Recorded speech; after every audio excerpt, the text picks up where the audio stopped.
Assalamualaikum warahmatullahi wabarakatuh. Alhamdulillah wassalatu wassalamu ala Rasulillah wa ala alihi wa ashabihi wa mawala amma ba'du. Saudara sekalian di grup WhatsApp Belajar Islam yang semoga dimuliakan oleh Allah Rabbul Alamin. Kita lanjutkan kajian kitab Al-Fiqhul Muyassar. Kali ini akan saya sampaikan tentang beragam hukum yang berlaku karena haid. Penulis berkata, masalah kelima, hukum yang berlaku karena haid. Pertama, wajib mandi setelah suci dari haid. Tentunya juga dari darah nifas. Hal itu berdasarkan sabda Rasulullah Sallallahu Alaihi Wasallam dalam hadis yang sahih diriwayatkan oleh Al-Imam Al-Bukhari.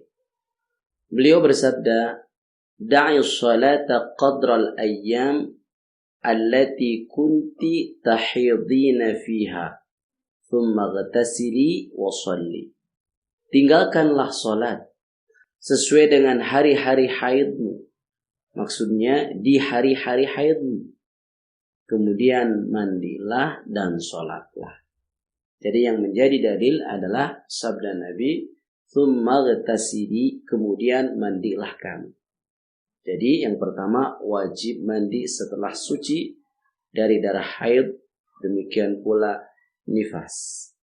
Yang kedua, adanya darah haid bagi seorang wanita menunjukkan bahwa dia sudah balik. Hal itu berdasarkan sabda Rasulullah Shallallahu Alaihi Wasallam dalam hadis yang sahih diriwayatkan oleh Al-Imam Al-Bukhari dan Muslim. Kata Nabi, "La yaqbalullahu salata haidin illa bi khimar." Allah Subhanahu wa taala tidak menerima salat wanita haid. Wanita haid yang dimaksud dalam hadis ini adalah wanita baligh kecuali dengan memakai kerudung. Jadi Allah Subhanahu wa taala mewajibkan perempuan untuk menutup aurat setelah dia haid. Sementara menutup aurat adalah kewajiban syariat, dan kewajiban syariat itu dibebankan kepada orang yang sudah balik. Berarti adanya darah haid menunjukkan usia balik. Yang ketiga, menunjukkan selesainya masa iddah. Masa iddah adalah masa wanita menunggu setelah dicerai atau ditalak oleh suaminya, yakni masa iddah berakhir dengan berakhir 3 kali masa haid bagi wanita yang masih haid. Allah Subhanahu wa taala berfirman dalam surah Al-Baqarah ayat 228, "A'udzu billahi minasyaitonir rajim, wal mutallaqatu yatarabbasna bi anfusihinna thalathata quru." Wanita-wanita yang ditalak hendaklah mereka menahan diri atau menunggu selama 3 kali masa haid. Yang keempat, masa iddah yang ditentukan dengan masa haid menunjukkan bara'atul rahim, terbebasnya rahim. Maksudnya dia tidak sedang hamil. Kemudian di sini ada catatan.